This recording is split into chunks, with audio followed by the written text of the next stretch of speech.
Welcome back, listeners. Welcome back, viewers. It's Masquerade here on the Classic Radio, 105.5, 105.9, also live via GBN TV. Let me say good morning once again to my second guest in studio this morning, the lovely Camille Claudette. Good morning, Camille. How are you doing this morning? Good morning. I'm doing wonderful. Tell me, let's get it from the start. Who is Camille Claudette? Camille Claudette is Claudette. You get it right. Camille Claudette, a young female artist representing Grenada, Carriacou, and Petit Martinique. Mm-hmm. As simple as that. Mm-hmm. How have this started for you in terms of the wanting to be an artiste, as you mentioned? Okay. Well, I've wanted to do music since I was 3 years old. Mm-hmm. I knew since I was 3 years old that I wanted to be a performing artist. Okay. When I was 9 years old, I fell in love with Alison Hinds. She's my biggest inspiration in soca music. And I found my voice through listening to Alison Hinds. You know, at the time, she was really like the reigning female doing the thing. So that's what inspired me to start writing soca. Right. And then I just, put my foot forward. Okay, so as you mentioned, Alison Hinds, your inspiration, merely. Now, when did you actually started singing calypso, I should ask? Soca, I guess it's not the calypso part, but the soca part of things, how you more into the groovy aspect, I realized. When that really kicked off for you? 2019. 2019. Mm-hmm. Mm-hmm. I started off with Expert Productions. Yes. I released a single on their rhythm called Sugar Mommy. It was a Sugar Mommy rhythm. Yes. So that was my first song there. They started me off, and then from there it was just history. How do you feel as a young artist yourself coming into the art form? How do you feel about that?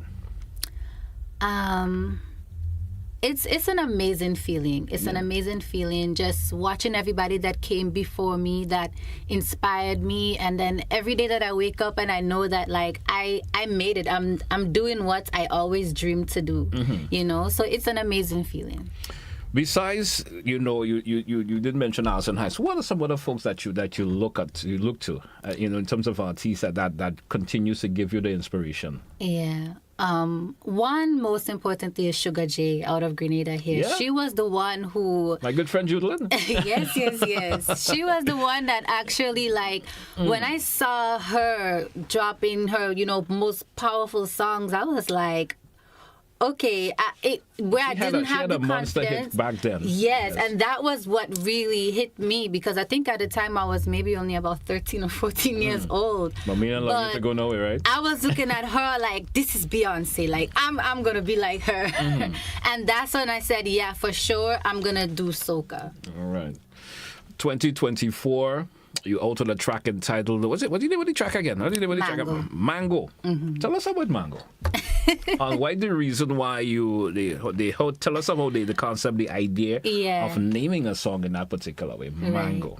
I mean, it's as simple as it is. As when you're an artist and a creative person, you use anything around you to draw inspiration from, even if it's just this orange sponge right in front of me. As an artist, you see it as not just an orange sponge. It looked like an orange to me. It looks like I could eat it almost, Yeah. So usually I just use things around the room to inspire me. At the time, I was eating a lot of mangoes. Yeah. And so that just became a topic for a song for me, was mango. So what I do is, during my day-to-day, I just write random words down in my phone. Yeah. And when people send me rhythms and I'm looking for a topic or what should I write about, I just open my phone and just scroll through the list of words or phrases that I've written down. So, inspirations come to you randomly. Yes. Come to you randomly. In terms of your musical career, how does Camille see herself moving forward in terms of her musical career? What's yours? I have such big dreams. Tell me about it. I want to go to Hollywood. I want to go to the Grammys. I just want to do it all. I want to travel the whole entire world representing Grenada, Carriacou, and Petit Martinique. Just putting, my style of music out there in front of everybody. And it leads to me to ask you this question. Are there any other genres of music that you portray in, or is it just the Yes, the soca I and did. groove? Well, when I was younger, I thought I wanted to do R&B. You thought? But yeah, because I just liked the music so much, and I think that that's just what was so popular back then. And then as I started to get older, I just was just going closer to my roots, and the soca is just, it's easier for me because it's what I am. It's in my blood. All right. You know, but I did try a little R&B. I actually have one song out on all platforms that's a little bit of a R&B, hip-hop kind of All right. fusion. All right. Yeah. All right. This one was my first song That's that actually- I released, yeah. All right. Let's take a listen up to this one. I'll be your sugar. Yeah, yeah. Miss Camille, expert on the works. In the middle of the dance floor, I jamming with ease. The rhythm take over me. Calypso music so sweet. How am I to interpret that? How am I to interpret Sugar Mummy? I had to give it a meaning because this was the name of the rhythm. The name of the rhythm was actually Sugar Mummy. Expert named the rhythm the Sugar Mommy rhythm. And when they sent it to me, I just started to, I don't really take, rhythm names and just use that as an inspiration for a song. I started writing the song, and then when I got to the chorus, I ended up just incorporating the rhythm name Sugar Mummy. into there. And then I had to make it my own. Tell me, how was it? How was it? Was it difficult working, especially with experts? Not at all. Or the Carriacou. Not That's at of all. course the production company of the Carriacou. How was it? How was the hookup even made? Well, they reached out to me. Our parents have known each other for a long time. My father's from Carriacou. Okay. Right? Okay. So, yeah, through our parents knowing each other, that's how I know them. All right. And my sister and I used to post videos of ourselves singing on Instagram. All right. And we grew up performing for a lot of cultural events, specifically more for Carriacou. So grew up dancing, big drum, quadrille, doing all these shows, and they used to ask us to sing for them. So that's how the community really knows us as singers. All right. So they reached out to me, I believe it was 2018, and they were like, we want you to do a groovy song for Kayak Mass coming up. I said, okay, send me a rhythm. And then Sugar Mommy was created. How is it that for you as an artist doing live performance? How the comfortness of being on stage and how is that for you? I was always comfortable with it because I've been on stage since I was 5. Okay.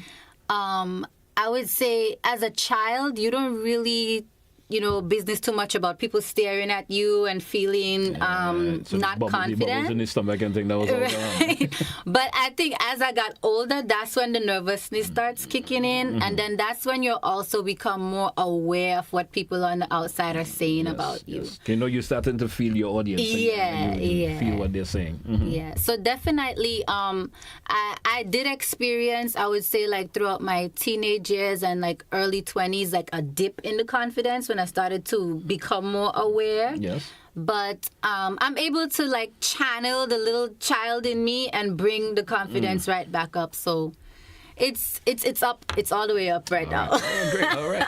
Let's take a listen up to, of course, the next song, which is entitled Mango. And let's take a listen up to it and see what, of course, this one breaks. Let's go to this one, Mango.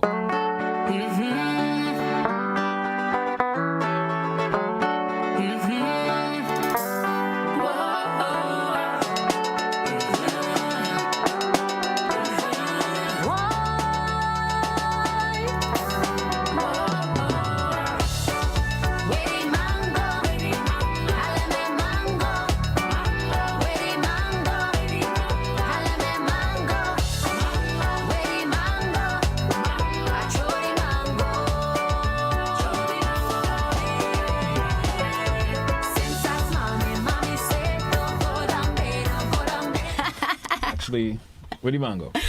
And Chori Mango. Simple as that.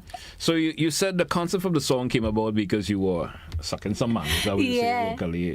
You sat sucking. Was it a bowl of mango, a single mango? Single mangoes. single I mango. would just, I had a lot of mangoes, and actually I was eating so much. I get so much mangoes at once that sometimes they end up spoiling on the counter, and I had to throw them away. So that's literally where that line came from. And it just developed into a song. Yep. Because I just repeating to myself, where the mango, I let the mango, I throw the mango, and it just became a song. So tell me, did you enter any competitions for 2024, or are you I did just generally not. just I entered did music just for the entered into music this year? Yes. My last competition was in 2020. I did Groovy Monarch in Carriacou for Kayak Yes. Mass 2020. And I haven't done competitions since then. Why?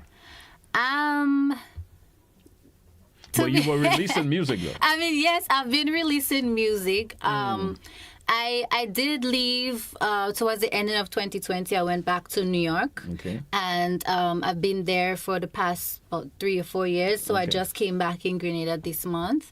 And I said to myself, probably next year I would go for the Groovy Monarch down Okay, here. I okay. never entered competition in Grenada before. So I mean, I think you have the material, and I'm looking at you. You possess the confidence that is Thank needed to you. go forward and perform in the various competitions. So I think you should give it a go.